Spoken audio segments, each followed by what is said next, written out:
že jedine toto je tá cesta, ktorá naštartuje rozvoj výstavby v námestove. Čiže základom je naštartovať bytovú výstavbu a potom sa môžu naštartovať aj ďalšie oblasti, ako napríklad aj rozvoj turizmu.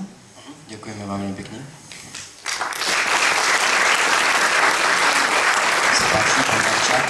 Ďakujem o rozvoji mesta, hovorí môj volebný program.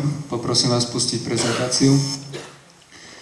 Ak chceme rozvíjať naše mesto, musíme to robiť spoločne. Sme dosť malé mesto na to, aby sme sa zbytočne hádali a kladli si polena pod nohy.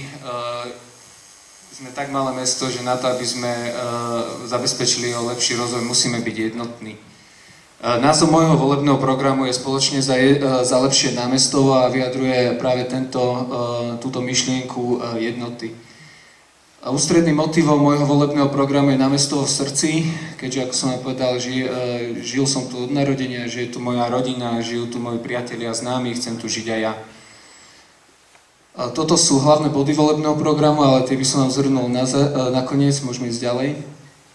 Hlavným princípom, o ktorý ja chcem opierať aj lepší rozvoj nášho mesta, sú to dva. Prvým z nich je komunikácia. Práve potreba vzájomnej komunikácie je veľmi dôležitá na to, aby sme vedeli, kto čo potrebujú predovšetkým občania. A zabezpečiť spôsob, ako sa o tom dozvedieť, je niekoľko. Jedným z nich je to, že budem predovšetkým počúvať občanov námestova, budem rešpektovať zvolených poslancov, zabezpečovať im riadne predkladanie návrhov, lebo častokrát sa stávajú... Prepáčte, že skáčem do reči, to je v podstate 4. okruh, ktorému by sme Viete čo, ale ja sa vyjadrím k všetkým tým témam naraz, lebo potom nebudem mať priestor prezentovať súvisle svoj volebný program. Dobre. Takže ja skončím, aby v nejakej časti, aby som ešte mohol pokračovať. Takže veľmi rýchlo. Komunikácia, počúvať, rešpektovať zvolených poslancov. Chcel by som zlepšiť činnosť komisí Mestského zastupiteľstva práve preto, aby nevyzerali zasadnutia Mestského zastupiteľstva tak, ako vyzerajú teraz, nedôstojne. Chcel by som zaviesť deň otvorených dverí samosprávy mesta, kedy budem k dispozícii ja a rovnako všetci zamestnanci úradu vám, občanom. Ďalším hlavným princípom, na ktorom chcem stavať svoju činnosť ako primátora mesta, bude transparentné spravovanie. Chcem zaviesť informačný portál samosprávy mesta, ktorý bude jasné každému subjektu, nie len fyzickej osobe, ale aj právnickej osobe, hovoriť o tom, čo chce mesto, kedy, ako, kde urobiť. Ďalej. Jednou s platformami na výmenu názorov, ktoré budú slúžiť k tomu, aby sme lepšie vedeli o svojich záujmoch, alebo by som navrhoval zriadiť poradné orgány buď primátora mesta alebo mestského zastupiteľstva, bola by to rada starších, rada kvality života, cestovného ruchu a športu a rada podnikateľov, pretože práve tieto záujmové skupiny sa podieľajú najviac na rozvoji mesta. Toto by som chcel zabezpečiť ľahko prístupnou a aktuálnou internetovou stránkou mesta. Hlavným problémom, ktorý pri rozvoji mesta je práca. V tom nemôžem s vami súhlasiť, že jednoducho práce je tu dosť, tej práce tu dosť nie je. A mladí ľudia na to, aby niekde žili, potrebujú práve prácu, potrebujú pracovné príležitosti. A tie sa dajú docieliť hlavne tým, že budeme podporovať podnikateľské subjekty, ktoré dávajú prácu v tomto meste, budeme hľadať domáce, budeme hľadať zahraničné investície, ale budeme už existujúcim investíciám pomáhať rozvíjať sa. Toto sú hlavné oblasti, do ktorých by som chcel zamerať svoje pôsobenie. Poďme ďalej. Takisto si myslím, že hlavným problémom pri rozvoji nášho mesta je predovšetkým roztrieštenosť vlastníctva. Chýbajú pozemkové úpravy, čo je právny nástroj na odstránenie tohto stavu.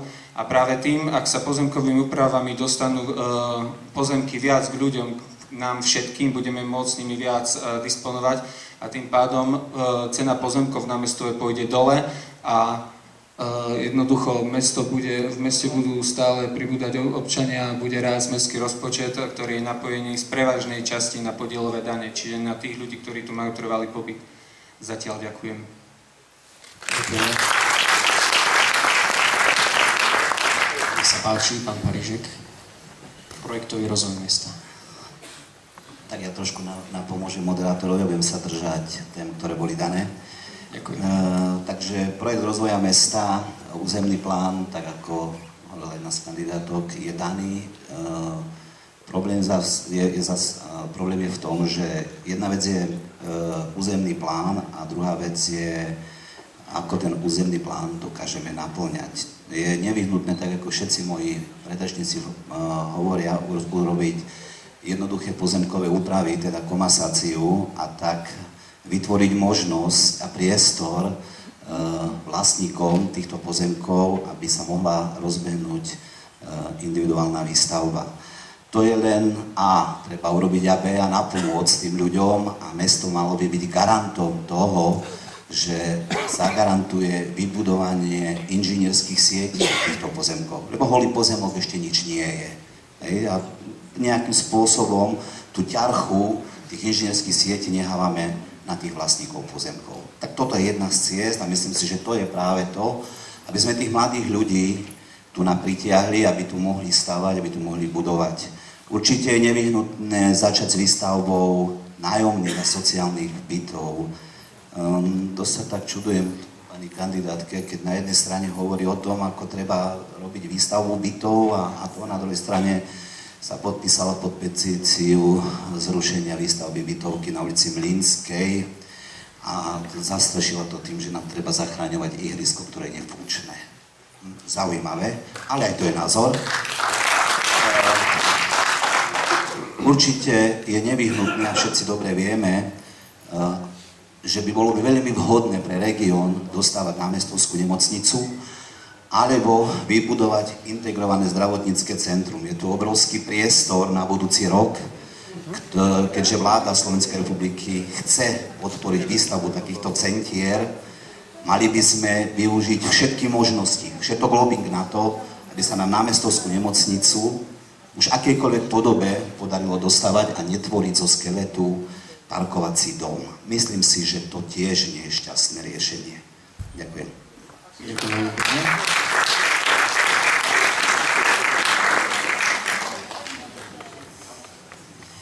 Počas tých vlastne 5 minút to už je na vašom rozhodnutí, ako to využijete. Z našej strany by sme boli najradšej, keby ste sa držali danej témy a potom možno v tej voľnej diskusii pri otázkach z publika, verím tomu, že sa ešte k tejto téme dostaneme, tak potom si myslím, že by nastala správna príležitosť na reakciu. Dobre, mohli by sme sa dostať k druhému okruhu, rozvoj turizmu. Nech sa páči, pán Feja, chcete nám ešte niečo povedať?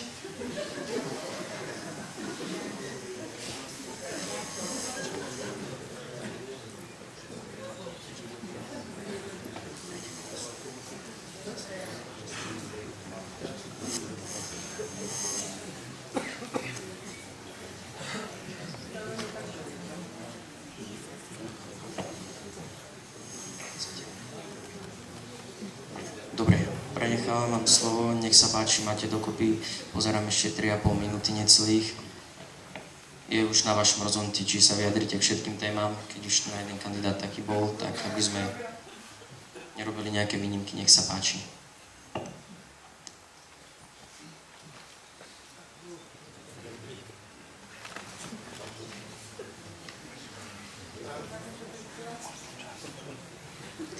Územný plán rozvoja mesta Námestovo čaká na odklepnutie. To znamená, že nový primátor a noví poslanci to dajú do poriadku.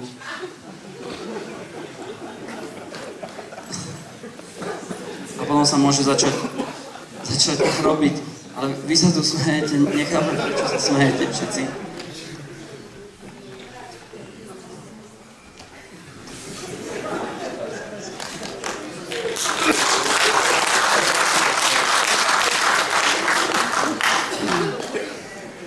Všetko je napísané v územnom pláne rozvoja mesta Námestovo.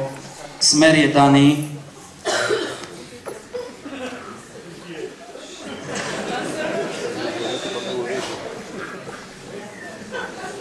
A už len záleží. Prosím vás, necháme ho, nech sa vyjadri kľudne. Tým spôsobom to už je na jeho rozhodnutí. Môžem vám pripomenúť témy, ak chcete.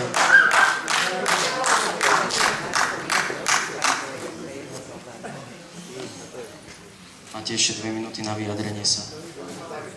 Dobre, stopneme vám čas. Nech sa páči, pán Šimorda. Rozvoj turizmu. Čo navrhujete na zefektívnenie cestovného ruchu a využitia potenciálu Oravskej priehrady? Turizmu. Myslím si, že turisti tu nebudú chodiť pre nič, keďže nič není v námestove. Skúste, bližšie mikrofón. Haló? Haló? K turizmu. Bolo by treba spolupracovať s okolitými dedinami a svojím spôsobom skultúrniť mesto. Keďže pri jazde do námestova turistov neupúta nič, tak ani nemajú prečo tu ostávať. Prídu na nábrežie, nevidia tiež nič. Okrem nejakých, neviem to opísať teraz narýchlo. Navrhoval by som upraviť nábrežie, napríklad vysadením stromov, lavičiek, ktoré tam chýbajú. Nejaké sochy, alebo ja neviem, niečím prilákať turistov, aby vlastne prišli do toho mesta a ostali tu, keď tu aj vojú, prakticky prechádzajú.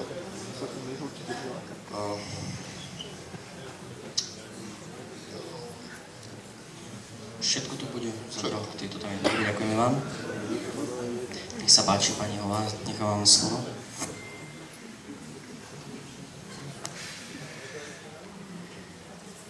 Všetci vieme, že turizmus v námestove sa nerozvíja, čiže nemôžeme zefektívniť rozvoj turizmu. Opäť poviem, že turizmus v námestove treba naštartovať. Svedčí o tom aj ten fakt, že v mestskom rozpočte sa plánuje ročný príjem za zdanie za ubytovanie iba na 13 turistov denne. To je úplne alarmujúci fakt, ale s takouto sumou mestský rozpočet ráta. Máme zriadené informačné centrum, ktoré, tak ako som si pozrela na obchodnom registri, zrejme gazduje od 10 k 5. Námestovo má v tejto firme 1/3 akcií a v poslednom čase od mája tohto roku sa hodnota základného imania informačného centra znížila takmer 8-násobne a tým pádom mesto prišlo o 94 500 eur a pred 2 dňami informačné centrum vstúpilo do likvidácie. To znamená, že mesto môže prísť o ďalších 14 000 eur. Chýba nám koncepcia rozvoja turizmu. Územný plán toto nerieši, ako si sa na to pozabudlo. Čiže riešením by bolo vytvoriť moderný plán rozvoja turizmu, ktorý by rátal s využitím všetkých subjektov, ktoré môžu z turistického ruchu prosperovať. Tými subjektami sú jednak podnikatelia, všetky podnikateľské skupiny, malé a stredné podnikanie, ale aj väčšie firmy, ďalej by to mali byť všetky okolité obce a naozaj treba vytvoriť takú organizáciu cestovného ruchu, ktorá bude dobre pracovať, pretože tých organizácií tu je niekoľko, ale mnohé nepracujú tak, ako by mali a je potrebné, aby naozaj sa spojili sily a aby sa ten turistický ruch naštartoval. K tomu navrhujem viacero opatrení, ale myslím si, že to nájdete v mojom volebnom programe. Primátor má plniť funkciu iniciátora a koordinátora tejto činnosti.